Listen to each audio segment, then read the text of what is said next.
Welcome! And if you're watching this video, get ready because what you're about to see is no joke. Beneath the flashing lights of Las Vegas, where fortunes disappear overnight, lies another world, hidden just out of sight. A maze of tunnels behind casinos deep underground, where no signs point the way, no rules apply, and no way out exists. This isn't Hollywood fiction. This is Nevada, where even law enforcement thinks twice before stepping in. In this journey, we're going straight into the shadows to witness a side of Nevada that no one talks about. Number 1. Underground sewer system out of control. Beneath the expensive casinos and lavish hotels, a network of sewers runs for about 300 kilometers under Las Vegas. These tunnels were originally designed to drain rainwater, but for more than 20 years, they have become an impromptu shelter for a population with nowhere else to go. According to the latest estimates, there are between 200 and 500 people living in these sewers. They have no leases, no locks, no running water, no electricity, and no light. Who are the people who live here? They come from many places, many walks of life, many circumstances. Some worked in the tourism industry, had legal employment contracts, owned their own apartments. Some were evicted from temporary housing because they didn't meet strict requirements. Some came to Las Vegas because they thought they could start over here, only to be knocked out within months by housing prices, unemployment, or debt. The existence of these underground cities is unplanned, unregulated, and without accountability. Most residents make their own sleeping quarters out of pallets, tarpaulins, and whatever materials they can find. They survive on donated food or what they can find in commercial trash. Health risks are constant. Sewers are a breeding ground for bacteria, toxic gases, and rodents. When the rainy season arrives, which is usually just a few big ones, each year, water levels can rise in minutes, sweeping away belongings and posing a direct threat to life. According to local organizations, people are swept away and lost every year by sudden floods. There is no warning system, no gatekeepers, and no specialized force that regularly patrols these tunnels. This seemingly simple infrastructure has become a second society without a constitution, without rules, and without any safety net. Social workers from Help of Southern Nevada say that when they reach underground residents, they must work in groups, stay in touch, and be prepared for many to reject their help. Not everyone wants to go back to the surface. They no longer trust it. The existence of underground sewers with thousands of people living inside them is no longer a surprise to city authorities. But few solutions actually get to the root of the problem. Everything that happens below is a direct result of what happens above ground. When a city grows ever more opulent, flashy, and expensive, who gets pushed to the bottom? Among the thousands of people living underground, there's a good chance one of them was your neighbor, coworker, or waiter the last time you visited Las Vegas. Number 2. Layer causes. There is no single cause that has led thousands of people to live in sewers or camp out on the sidewalks of Las Vegas. Nevada's homelessness is the result of a combination of a housing crisis, a dysfunctional labor market, a deficient welfare system, and city policies that fail to intervene early. First, there is the affordable housing crisis. According to the National Low-Income Housing Coalition, there are only 14 affordable housing units for every 100 extremely low-income households in Las Vegas. That's one of the lowest rates in the country. As supply falls short of demand, rents have skyrocketed. In 2024, the minimum income needed to rent a 2-bedroom apartment in Las Vegas without exceeding 30% of your income, a reasonable threshold, will be about $66,000 a year. Meanwhile, most jobs in the city especially in the service and tourism industries, pay an average of $30,000 to $40,000. Las Vegas's labor market is heavily dependent on seasonal and volatile industries like restaurants, hotels, and event planning, which account for 28% of the workforce. These jobs often don't come with health insurance, rental assistance, or long-term advancement opportunities. When the COVID-19 pandemic hit, the city lost more than 25% of its jobs in the first few months, and most of those jobs didn't come back immediately. But it's not just the job market that's causing the stress. Anyone who has ever lost a job, defaulted on a loan, or needed housing assistance in Las Vegas has often come across one stark reality: the lack of depth in the welfare system. Only 4% of Las Vegas renters receive any form of federal rental assistance. Assistance programs exist, but they are limited in funding and staff, resulting in lengthy review times and strict eligibility criteria. To make matters worse, local laws have responded by criminalizing rather than supporting. In 2019, the city of Las Vegas enacted an ordinance prohibiting sleeping or camping in public downtown when shelters were available. However, reports from 2023 showed that the shelter system was often overwhelmed. In February 2025, Clark County passed an ordinance prohibiting illegal camping on sidewalks and public roads. Violators face fines of up to $1,000 or 10 days in jail. This creates a paradox. A homeless person can be cited for lack of shelter even if the city does not have enough shelter for them. Individual factors like mental health, substance abuse, or childhood trauma only complicate the picture, not cause it. A 2023 report from Help USA noted that 53.5% of homeless people surveyed in Las Vegas cited job loss as the primary reason for their homelessness. Addiction and domestic violence were significantly lower, which refutes the stereotype that most homeless people are unchanged. It's easy to blame individuals.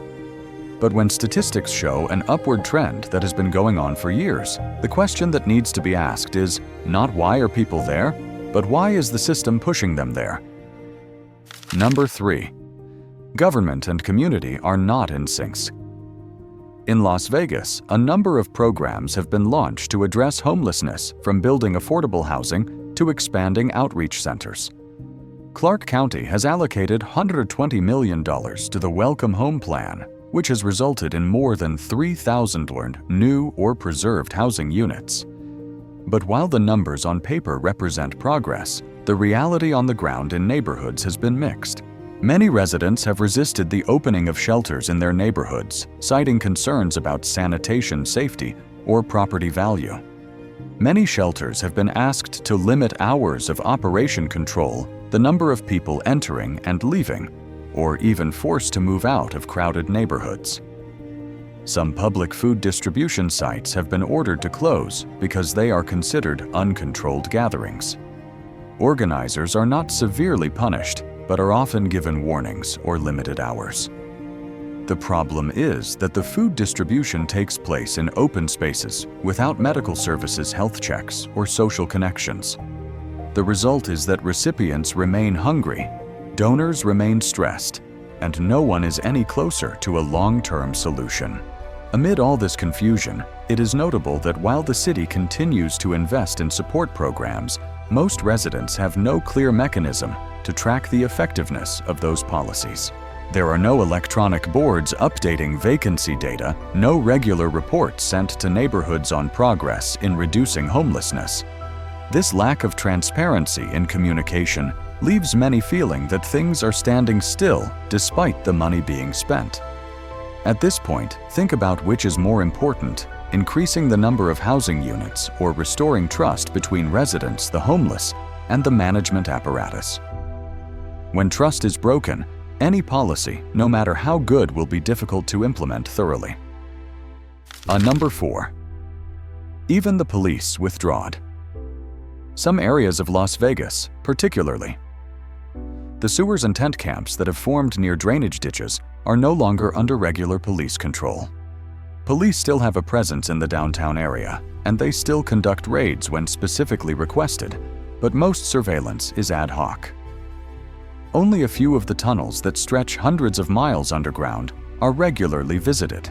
Deep, complex, or inaccessible locations go largely unchecked for long periods of time, not because of a lack of manpower. The main reason comes from the actual risks involved in each approach.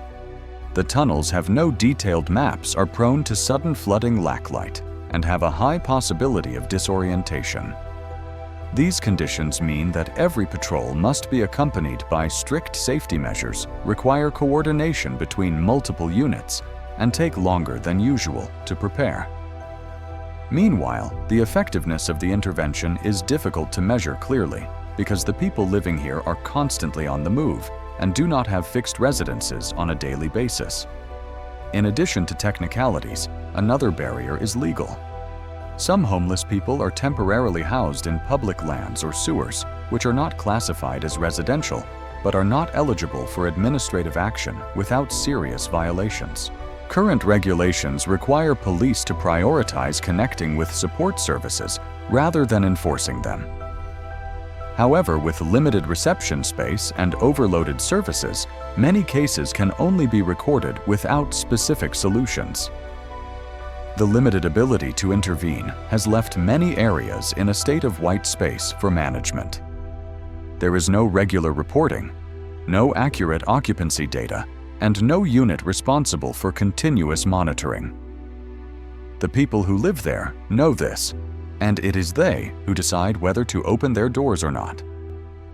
Suppose a system must operate with limited resources, complex regulations, and an unpredictable environment. What is the balance between safety responsibility and feasibility? Number 5. Behind every person is a story. Despite their unique circumstances, the data shows clear similarities. Nearly 54% said they lost their homes because they no longer had a steady income. Most of them worked full-time in popular industries like restaurant security retail or delivery drivers. Some had lived in legally rented apartments for years until rents increased 20% during a single lease renewal, forcing them to leave without finding a replacement in a short period of time. For another group, homelessness is driven by medical costs. According to local resource centers, nearly a third of homeless people surveyed had experienced at least one serious health event in the 12 months before they started living on the streets. The cost of treatment combined with long-term job losses creates a financial gap that can be difficult to fill. Even for those with insurance copays or out-of-pocket expenses can easily push them over the edge. Another point worth noting is the link between homelessness and growing up in an unstable environment. People are significantly more likely than the general population to have grown up in a household with violent substance abuse or early bereavement. This has a direct impact on their coping skills ability to maintain employment and social support networks as adults. In transitional housing programs, more than 40% of participants spent at least one period in institutional care as adolescents. Some in the audience may be wondering why more people don't use the shelters that are available. In fact, a 2024 survey found that more than 37% of homeless people in Las Vegas refuse to use these facilities due to concerns about personal safety, family separation, or restrictions on personal belongings. These facilities have strict protocols, limit hours of entry and exit, and often don't allow pets or large luggage. For someone who has been living on the streets for years, giving up autonomy is not an easy thing to accept. Behind every case of no permanent address is a series of decisions that were short-circuited opportunities that were narrowed and barriers that were erected too soon. Number 6. Las Vegas is no longer just a destination. Las Vegas attracts more than 38 million visitors a year, most of them concentrated around the Las Vegas Strip and downtown Fremont. But once you step outside the confines of the high-rise resorts, the landscape changes dramatically. Along the side streets or the Arts District, tent encampments and sidewalk dwellers are on the rise.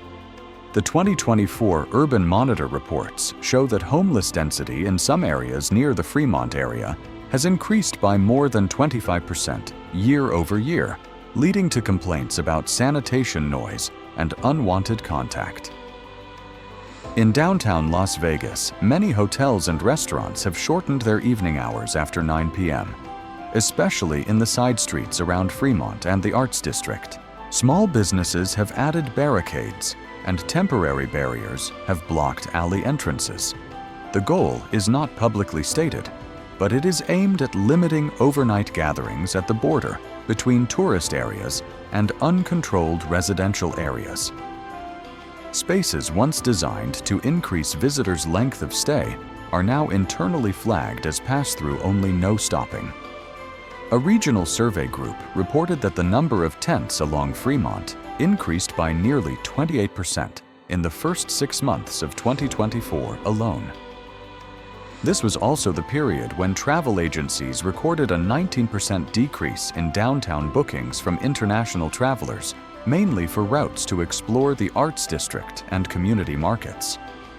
On popular review platforms, the percentage of responses mentioning a feeling of insecurity in the expanded downtown area also increased significantly, more than double the same period in 2022. Along the walking trails, people lying down in parking lots, store lobbies, or show billboards are no longer an isolated sight.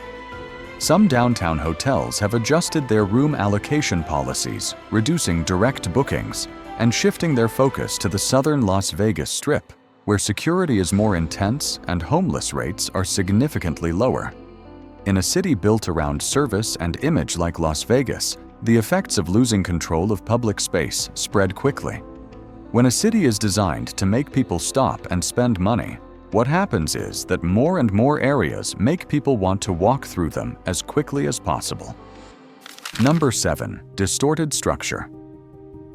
Las Vegas has developed rapidly based on a consumer-oriented urban model and 24/7 entertainment.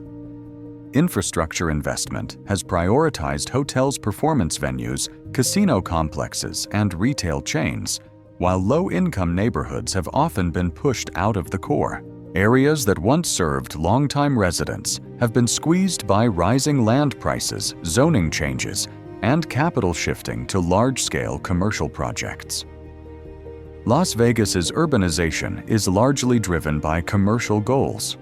Over the past 5 years, more than 72% of new development in the downtown core has been approved for entertainment hotel or mixed-use projects.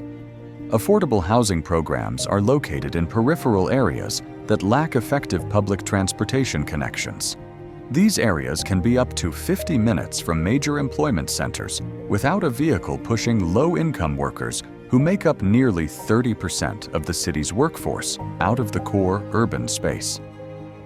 The commercial-centric planning model has resulted in fragmented affordable housing areas, a lack of supporting infrastructure and services, and no clear roadmap for preservation. With rents rising steadily at 8 to 12% per year, the expansion of affordable housing has only reached less than 3% of actual demand, according to the 2024 regional report. As a result, more and more people are forced to leave their old rental homes without new options at hand. One question is why the system maintains a structure that pushes people out of it at the first sign of trouble. What do you think happens to a city when essential workers can't live in the very place they serve every day? Demographic data reveal a stark disparity. African Americans make up less than 13% of Nevada's residents, but account for more than 42% of the state's homeless population. This disparity cannot be separated from a history of limited access to housing, credit barriers to the job market, and wage discrimination among blue-collar occupations. Infrastructure is still expanding. Budgets are still being allocated. But when priorities do not align with people's needs, the result is an imbalance that is reflected right on every sidewalk and footpath. An area that no one planned, but is more populated than any newly built official residential area. Number 8. The gap between policy and real life. Over the past 3 years, a number of supportive housing programs have been launched in Nevada, focusing primarily on housing first models, providing stable housing before employment or mental health interventions. More than 2,800 affordable housing units have been approved for construction or conversion, along with tens of millions of dollars allocated to maintain long-term rental assistance.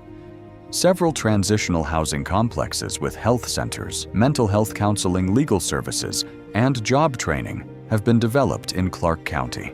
The stated goal is to move at least 1,000 people out of permanent shelter within 2 years. However, the pace of implementation has been uneven across localities.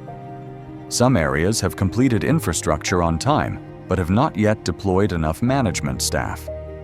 Others have recruited enough staff, but have not been able to open because of legal barriers related to land use planning.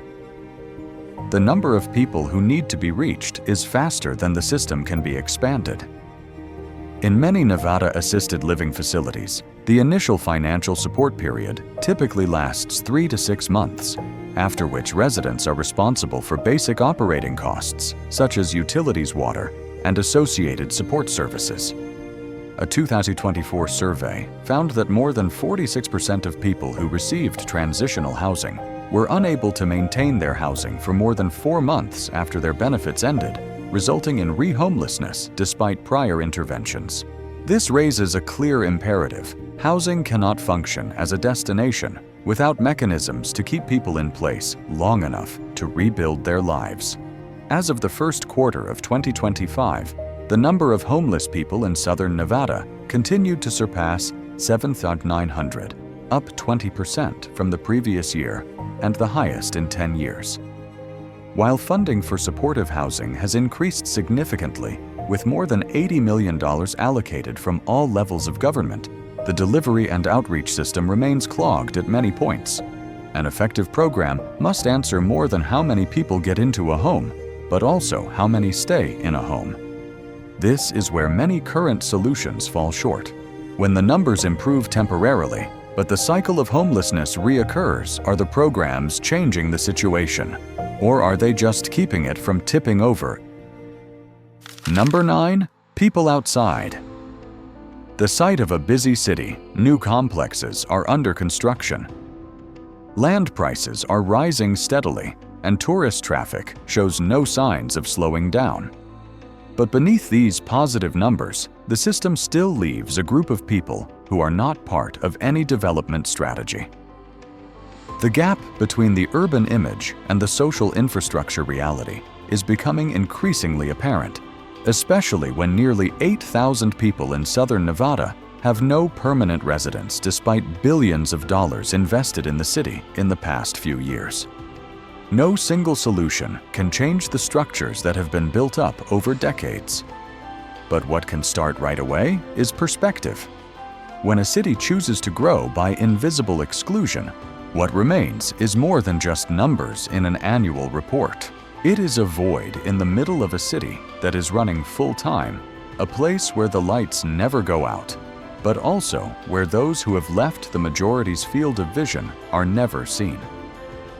The story of Las Vegas is not just about the lights and the stage. It is also about the background that many people tend to forget: the people who live just below the street level, right next to the crowded resorts, right in the middle of a city that never sleeps. If this content makes you think about another angle of famous destinations, please click like to support us to continue making real-life documents like this. Share the video so that more people know that traveling is not just about taking pictures and checking in, but also about understanding the place you set foot on. Subscribe to the NVL Travel Documentary channel to join the journey to reveal the truth behind seemingly familiar destinations. We'd love to hear what you think too. Comment below what caught your attention the most in this video. Thanks for watching. See you on the next journey.